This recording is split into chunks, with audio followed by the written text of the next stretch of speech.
Saudara, Mahkamah Konstitusi bakal memutuskan perkara sengketa pemilihan presiden 2024 esok. Sidang putusan mulai digelar pukul 9 pagi dan digabung dalam majelis yang sama.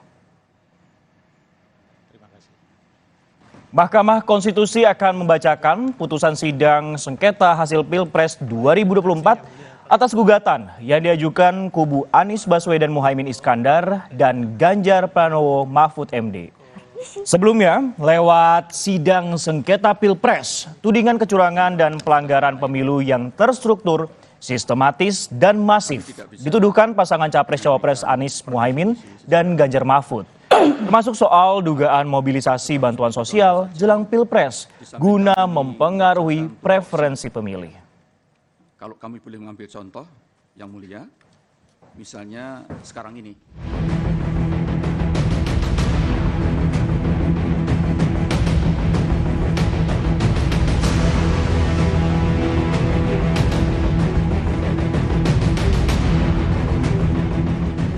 Mahkamah Konstitusi telah menggelar serangkaian sidang sengketa hasil Pilpres 2024 dan bakal membacakan putusan pada Senin 22 April. MK menjamin informasi dalam rapat permusyawaratan hakim yang mengadili gugatan ini tidak akan bocor. RPH itu, karena kita nggak bisa ngakses ya, RPH itu kan tertutup. Jadi saya nanti taunya sama seperti teman-teman, hasil RPH itu ketika nanti diucapkan itu, kita juga baru tahu. Apakah musyawarah mufakat, apakah seperti apa, nanti kita tahu itu di putusan di bagian akhir itu kan. Nggak tahu, nggak ada yang tahu kecuali hakim konstitusi dan petugas-petugas kita yang bersumpah. Sementara itu, tim pemenangan nasional Ganjar Mahfud optimistis Mahkamah Konstitusi akan mengabulkan semua gugatan dalam putusan sidang perselisihan hasil pemilihan umum pemilihan presiden 2024. Deputi Hukum TPN Ganjar Mahfud, Todung Mulya Lubis yakin MK akan membuat putusan yang progresif.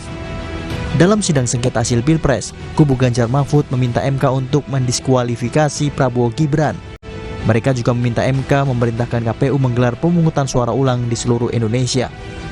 MK itu tidak hidup dalam satu ruangan hampa.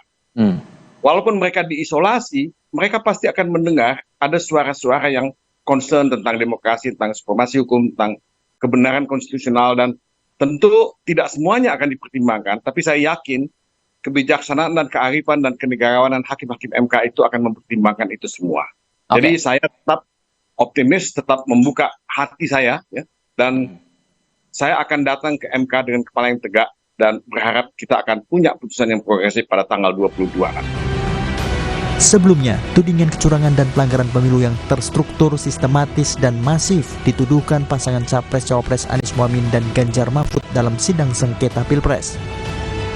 Termasuk soal dugaan mobilisasi bantuan sosial jelang Pilpres guna memengaruhi preferensi pemilih.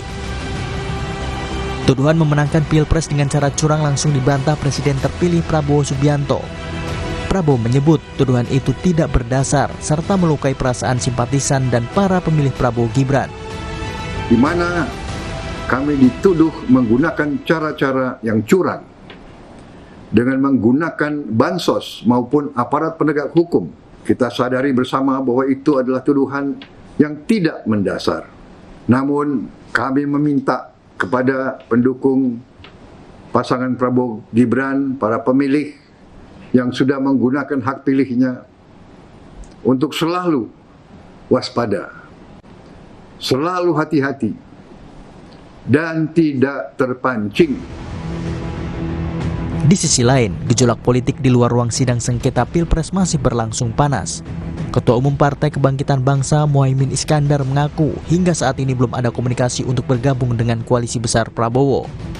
Meski sempat mengunggah foto dengan Ketua Harian DPP Gerindra sekaligus Wakil Ketua DPR Sufmi Dasko di media sosial miliknya, Caimin menyebut foto itu hanya sebatas silaturahmi sesama pimpinan DPR RI.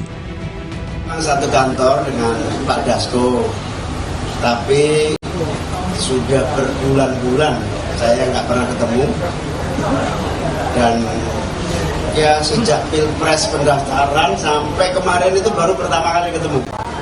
Tidak ada makna yang lain ya, karena Pak Dasko juga nggak pernah ngajak ngomong apa-apa sih.